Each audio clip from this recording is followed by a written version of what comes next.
Good morning, everyone. Today I'm going to explain chapter 17 of your SST book, and the chapter name is Natural Vegetation and Wildlife.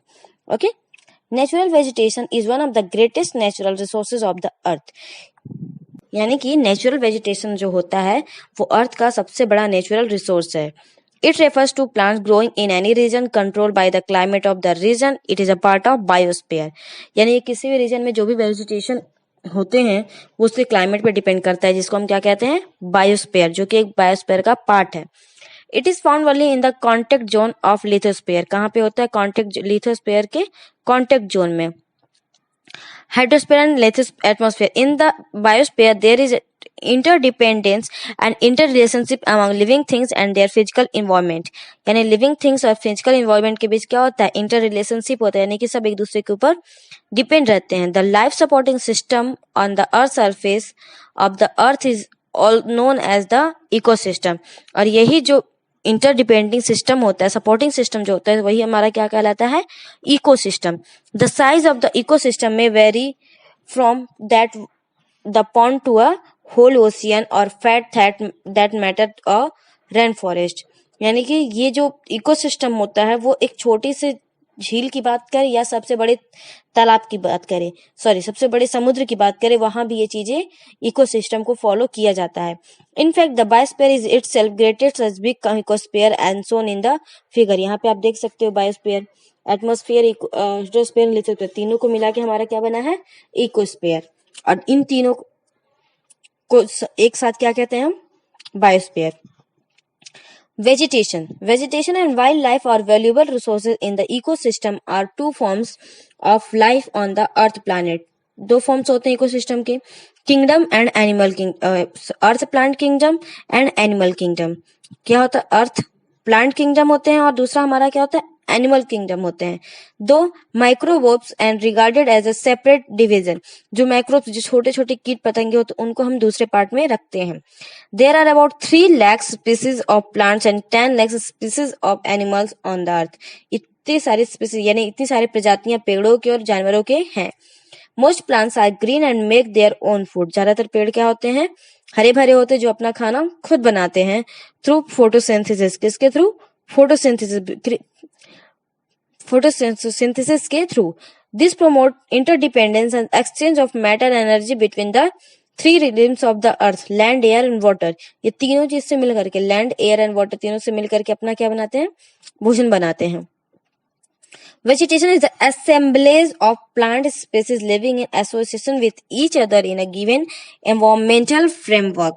Vegetation क्या होता है? जो हमारे environment को framework में ढालता है, यानी कि यहाँ पे पेड़ पौधे के स्ट्रक्चर को हमें दिखाता है. Forests constitute the most important natural vegetation zones of the earth. They contain thousands of plant and animal species which interact with climatic elements like temperature, pressure, as well as surface relief features and soil cover. यानी जो पेड़ पौधे होते हैं, जो जानवर होते हैं, वो अपने सॉइल और जो वहाँ के फीचर्स होते हैं, रिलीफ फीचर्स, सरफेस फीचर्स, उसके ऊपर डिपेंड करके टेम्परेचर के अकॉर्डिंग वहाँ पे फलते फूलते हैं. Major vegetation types. The major vegetation types of earth include forests, grassland, scrub and tundra. ये सारे मतलब ये ऐसे प्रदेश हैं जहाँ पे vegetation मेनली वेजिटेशन पाए जाते हैं. The region where trees are close to each other are called forests. जहाँ पे पेड़ बहुत भारी मात्रा, बहुत संख्या में होते हैं, एक दूसरे के पास होते हैं, उसको हम क्या कहते हैं? Forests. The two main sub division of forests are evergreen and deciduous. दो पार्ट हैं इसके, evergreen and deciduous. In the evergreen forest the trees of different species shed their leaves at the different times. जो evergreen forests होते हैं, वहां के जो पेड़ पौधे वो तो अलग अलग टाइम पे अपनी पत्तियां गिराते हैं, इसीलिए वो पूरा हमें हरा भरा दिखाई देता है. लेकिन जो डिसिडियस फॉरेस्टेज होते हैं, वहां के जो पेड़ होते हैं वो एक ही सीजन में अपनी पत्तियां गिरा देते हैं, इसलिए वहां का वो हमें हरा भरा नहीं दिखाई देता, इसलिए उसको डिसिडियस ट्री कहते हैं.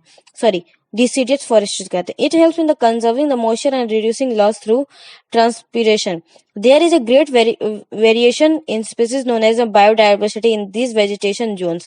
और इस vegetation zones में जो अलग अलग तरीके के पेड़ पौधे पाए जाते हैं उसी को हम क्या कहते हैं, biodiversity. They are basic natural ecosystem, और ये इकोसिस्टम को मेंटेन करने का काम करती है. We shall however discuss only forestry resources in a great detail.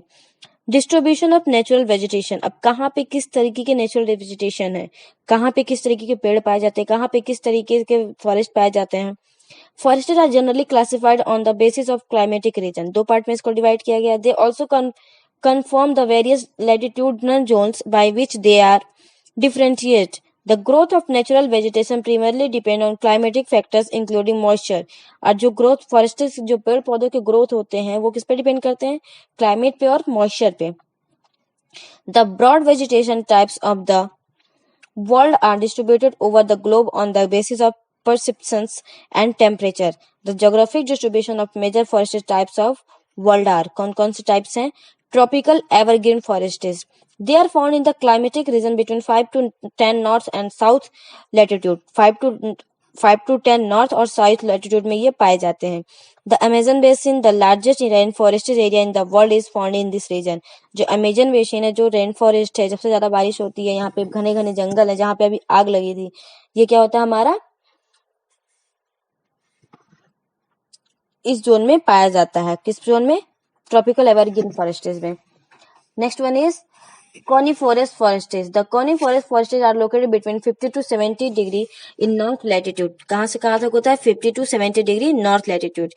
This vegetation zone is also called taiga. It is found in Siberia, North Canada. कहाँ कहाँ होता है ये, इसको हम और क्या कहते हैं, taiga, और ये साइबेरिया और नॉर्थ अमेरिका में, सॉरी नॉर्थ कनाडा में होता है.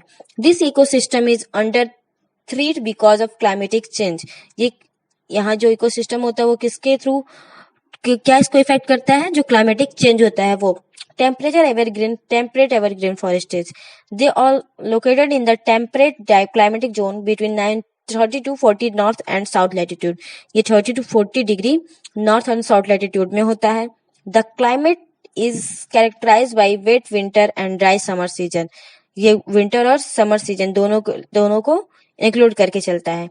Mediterranean forest. The Mediterranean climate or biome occurs on western margins continents in mid latitude. ये बीच latitude में होता है.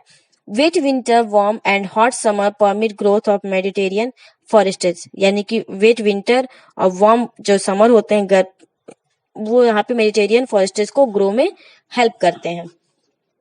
Tropical deciduous forests. These forests are found in the monsoon climatic zone and also called deciduous monsoon forests. इसको क्या कहते हैं हम, monsoon deciduous forests. There are two types of forests in this zone. कितने तरह के forests होते हैं इसमें, दो तरह के.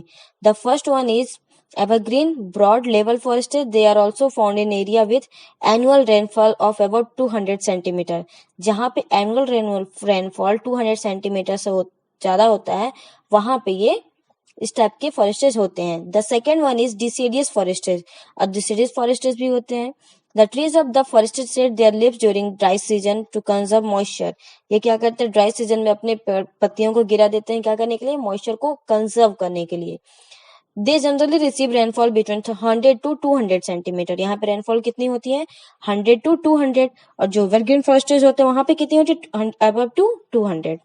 Monsoon deciduous forests are spread all over India. यानी कि इंडिया में Pakistan, Myanmar, Thailand, Laos, Vietnam, East Africa, Central America, East Brazil and North Australia, इन सारी जगहों पे किस तरह के फॉरेस्ट्स पाए जाते हैं, deciduous forests. Mid latitude deciduous forest. This vegetation has some characteristics of West European type climate found in the parts of China, Japan, Siberia, Manchuria, Korea, North of West Europe, West Canada and St. Lawrence Basin. यानी इन सारे जगहों पे कैसे पाए जाते हैं, mid latitude deciduous forests. Temperature during winter may fall down 6 degree Celsius. यहाँ पे टेम्परेचर विंटर में कितना हो जाता है, 6 degree Celsius. Therefore trees shed their leaves in winter in order to protect themselves from extreme cold. इसलिए यहाँ के जो पेड़ होते हैं वो अपनी पत्तियां गिरा देते हैं ठंडी के दिनों में, किससे बचने के लिए, ठंड से बचने के लिए. Okay, here world map given and name of the, with the help of this color, all the types of forests explained in this world forests. Okay, our next topic will be wildlife resources, and your homework is read this chapter very carefully. Okay, have a good day. Bye.